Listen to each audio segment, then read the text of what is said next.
Welcome. In this video I will show you how to change ringtone and vibration on iPhone 15 Pro.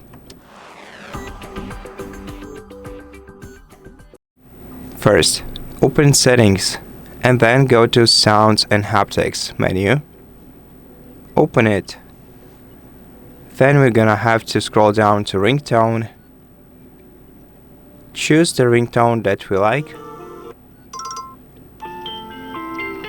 from the available options, and in haptics we can change the haptic